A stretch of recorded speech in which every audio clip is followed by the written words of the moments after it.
Alright guys, we're back again. This time we're going to talk about Project P-100 with our Canadian correspondent, Tom Arnold, who also is the only one from GameXplain to actually play Project P-100. Bonjour. And this game was surprisingly is from Platinum Games, right? The makers of Bayonetta. Right? Bayonetta, Mad World. They're making Metal Gear Solid Rising, Revengeance. Yeah, they're all over the place. So. Yeah. So what did you think of it? I only watched it for a few minutes while recording footage. How did it play? Okay, well, it played really well. It sort of looks like Pikmin on first chance. It reminded me very much of Pikmin. It's like actually. Pikmin with heroes, in a way. You go around, you're a superhero who kind of looks like Beautiful Joe.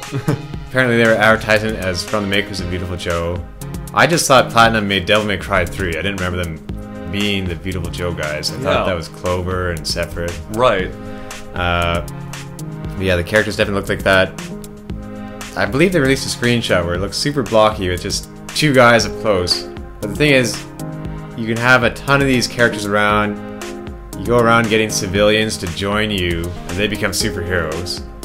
And it's a lot like Power Rangers in a way, that you'll have these mecha come in and they'll show the boss on the screen. Right. And you'll have to fight that boss. With your guys and move on. There's sort of, you beat the boss and the level doesn't end there, you keep moving on through it. So do you think the blocky look was intentional then? Like, is it an art style choice or is it a limitation? I think when they're talking, their mouths move kind of in a jerky fashion. That's intentional. And they're blocky because it doesn't matter when you're zoomed out and they're about 2 centimeters tall on the screen. Okay, so what's a goal of the game? What are you trying to do? The goal appears to collect as many civilians as possible to be able to defeat enemy challenges, like boss challenges that come your way. Okay. And how do you actually collect people to work with? So the game actually uses the Wii U GamePad. Isn't that amazing? That is amazing. What? Come again? Yeah. On your GamePad screen, most of the time it'll just have... It had listed 3 different techniques that you could use with the right stick, like a vertical motion, I believe, for your special move to be a sword, or there's another one to be a hand, but you could also draw it on the gamepad. Okay.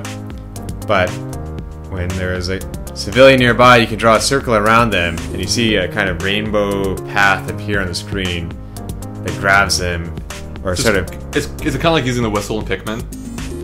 Yeah, it's kind of like that, but if you drew the path in Pikmin 1 or 2. Okay. So was it fun? Did you enjoy your time with it? Yeah, that's the thing. It's really... It felt really polished. It looked good. And it was hilarious. Just the final... just before the final boss, had a sequence where all the streets were crumbling and portions were falling out, and you had to go along and jump from piece to piece just before it fell down. Like into the earth. Right. And then the last boss, it was a huge robot that sort of towers about skyscrapers, and he lifts one arm up, and you're up on his arm, you have to hit 3 different weak points. But then with the other arm, you'll come along with a drill, or there'll be a laser you have to avoid. So I thought that was a neat concept, pretty fun. Also the gamepad was used when you went inside a building. Right.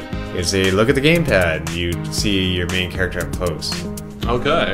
So it sounds like it uses the gamepad in pretty interesting ways. It actually uses it.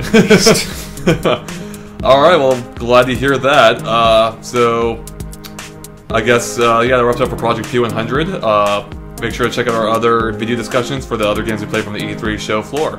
Thanks for watching. Thanks, guys.